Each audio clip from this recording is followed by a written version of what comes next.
There is no shortage of photo editors for the iPhone, but what about apps that help you take better photos?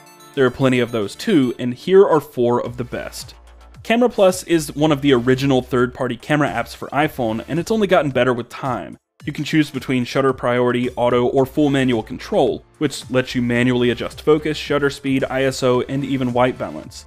Camera Plus also lets you shoot photos in RAW. One of the best features of Camera Plus is the ability to tap with 2 fingers to set exposure and focus separately. And as far as manual camera apps go on the iPhone, Camera Plus is one of the easiest to navigate, but it's also somewhat light on features compared to some others. One thing you'll be missing here is video support. There are also tons of other apps with similar feature sets, such as Moment, Manual, MuseCam, Halide, and even ViscoCam. Another manual camera app that's a bit of a step up in terms of features and difficulty is ProCam 5. You get the same control over white balance, manual focus, ISO, and shutter speed, but you can also choose between RAW and TIFF, and there are several modes to choose between: 360 photos, slow shutter, burst mode, portrait mode, night mode, video, and time-lapse.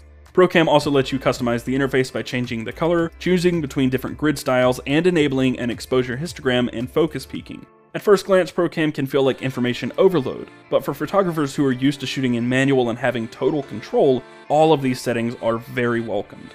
Stepping out of the wide world of manual camera apps, there are other types of apps that specialize in certain shooting situations. Hydra, for example, specializes in tricky lighting. It excels at HDR photos, videos, and low light.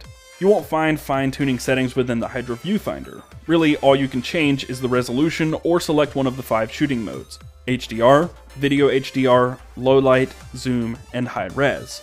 One of the best features of Hydra is the High Res mode, which borrows a trick from astrophotography by snapping multiple photos rapidly and using the slight differences in each to fill in the blanks, which turns a 12 megapixel photo into a 32 megapixel image. And it works very well. Finally, Slow Shutter specializes in long exposures. You can choose between 3 shooting modes: motion blur, light trail, and low light.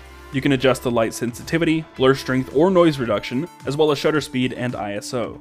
This app is perfect for night photography, light painting, or creative nature photography. For more tips and tricks and other how-tos, be sure to check out cnet.com/how-to.